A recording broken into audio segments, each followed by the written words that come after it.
Kao i proljeće kada se priroda budi, veselimo se uzgoju biljaka, tako i jesen budi istu želju. Mnogo je biljaka koje se mogu sijati u ovo vrijeme, uživati u njima tokom zime, ali i u proljeće. Benefiti jesenje, sjetve i sadnje su višestruki, a kao najznačajniji izdvaja se konzumiranje svježih plodova u rano proljeće, ali i tokom zimskog perioda kada nam to puno znači.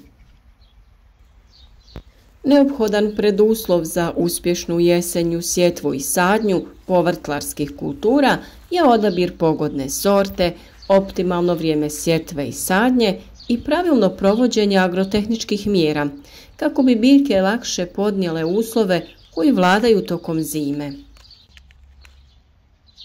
U današnjem videu saznajte sve naše tajne i savjete kako da jesenju sadnju odradite na pravi način i osigurate sebi dobre i kvalitetne prinose u proljeće. Testirali smo 3 načina sadnje crvenog luka, pa ćemo sa vama podijeliti naše iskustvo. Svakodnevno sa vama dijelimo korisne savjete, pa ukoliko vam se sviđa naš rad, podržite nas tako što ćete zapratiti naš kanal, ostaviti like ili podijeliti video sa prijateljima na društvenim mrežama. Crveni luk je jedna od kultura koja se može saditi u jesen, a za berbu prispijeva u proljeće kao mladi luk, odnosno u ljeto kao glavice koje se ne mogu držati duži period, kao onaj koji je posađen u proljeće. Za uzgoj luka u jesenskoj sadnji treba izabrati duboka, dobro propusna tla, laganijeg mehaničkog sastava koja su bogata organskim tvarima. Osnovna obrada tla za jesensku sadnju luka treba da se obavi odmah nakon skidanja predkultura. Prilikom obrade u zemlju dodajte neko organsko gnojivo kao što je glistinac, humus ili peletirano gnojivo. Ako nemate dovoljno glistinca ili humusa da biste pokrili čitavo zemljište za luk, stavite ga u roviće i direktno u njega sadite luk. Poštujte plodored jer on se može ponovo uzgajati na istoj parceli tek nakon 3 godine, pod uslovom da nisu uzgajani srodnici iz iste biljne porodice. Crveni luk je osjetljiv na kiselost tla. Prakticira se da se 1 kvadratni metar pospe sa 100 grama drvenog pepela, ali ne treba pretjerivati. Preporuča se tlo blago kisele do neutralne reakcije, pH vrijednosti između 6 i 7. Obavezno se uzgaja u plodoredu i uglavnom dolazi iza kultura koje su gnojene stajskim gnojivom, kao što su kupus, paradajz, krastavci i paprika. Optimalno vrijeme sadnje je druga polovina oktobra, ali je termin potrebno prilagoditi vremenskim prilikama, a to znači da mu se omogući rast od 6 do 8 sedmica prije prvog mraza.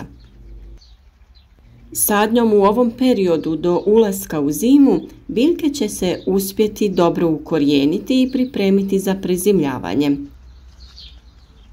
Preranom sadnjom biljke mogu u zimu ući prerazvijene, čime im se sposobnost prezimljavanja jako smanjuje, a s druge strane, kasnom sadnjom nedovoljno će se ukorijeniti, pa i zimski mraz puno lakše oštećuje.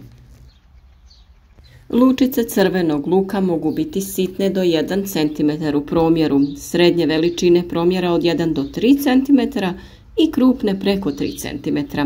Treba znati da će krupnije ranije krenuti i dati više vegetativne mase.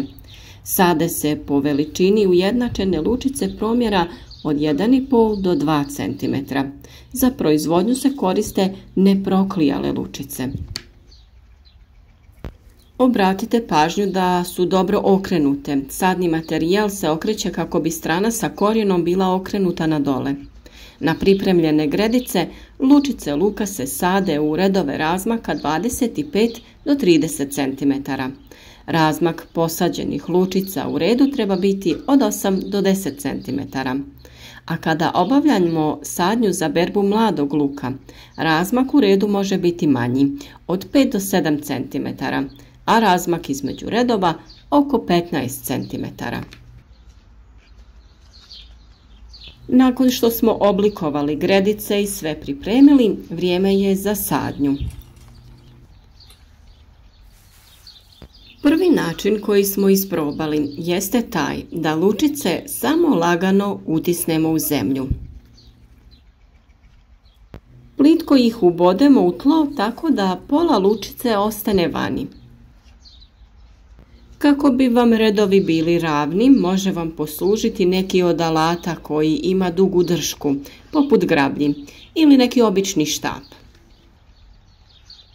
Stavite ih poprijeko i uz dršku sadite luk. Na željeni razmak pomjerite u sljedeći red i tako će vam svi redovi biti ravni i jednaki. Kada poredamo sve lučice, zaliti ćemo gredicu kako bi se zemlja sljubila i potaknuli proces ukorijenjavanja i klijanja. Količina vode ovisi o isušenosti zemljišta. Ako je tlo vlažno, tada ćemo ga manje zaliti, a ukoliko je suho, tada će biti potrebno obilnije zalijevanje. Drugi način je sadnja u već iskopane gredice. Odgrnete zemlju da dobijete kanale dubine oko 10 cm. Razmak između lučica je jednak kao i kod prvog načina sadnje ili inače razmak koji prakticirate da koristite, ali trebate naravno paziti da pravilno okrenete lučice. Nakon što ste sve lučice poredali, grabljama lagano zagrnite zemljom. Naravno, pazeći da ih ne povaljate, jer će tada teže niknuti. Mi smo također isprobali i treću metodu bez pravljenja kanalića, nego samo jednostavno lagano utiskivanje lučica u rahlu zemlju na potrebnu dubinu. Optimalna dubina kod ovakve sadnje je toliko da lučica u potpunosti bude pod zemljom, ali ne dublje. Te nakon toga lagano rukom, grabljama ili nekim drugim pomagalom jednostavno poravnajte zemlju. Također zalijte po potrebi kako bi potaknuli razvoj. U optimalnim uslovima ovaj luk bi trebao niknuti za nekih 7 do 10 dana. Jedna od najboljih stvari koje možete da uradite za vaš crveni, ali i bijeli luk, to je da ih potopite prije sadnje. To će omogućiti lukovicama da upiju vlagu prije nego što ih stavite u zemlju. U 1 litru vode možete otopiti i 1 kašiku pepela. U ovoj otopini se lukovice drže potopljene 5 do 6 sati prije sadnje. Na ovaj način izvršit ćete dezinfekciju lukovica, uništiti eventualne uzročnike bolesti, dati im neophodne nutrijente, te držanjem u vodi potaknuti klijanje i razvoj lukovica. Ovaj jednostavan zadatak može da ubrza nicanje za 7 i više dana. Možda najveća tajna uspješnog uzgoja bijelog i crvenog luka te ostalog povrća je malčiranje. Ne samo da pomaže u zaštiti usjeva tokom zime, već zadržava i rast konkurentnog korova. Nakon sadnje stavite tanak sloj malča od slame, usjev će kroz slamu jednostavno niknuti, a kada se pojavi, nanesite dodatni sloj malča prije početka zime. Ova tehnika će da pomogne da se svaki od usjeva zaštiti od oštrih zimskih temperatura i vjetrova. Mi smo ovaj eksperiment odradili u našem plasteniku. To je uzgoj u zaštićenom prostoru sa kontroliranim uslovima.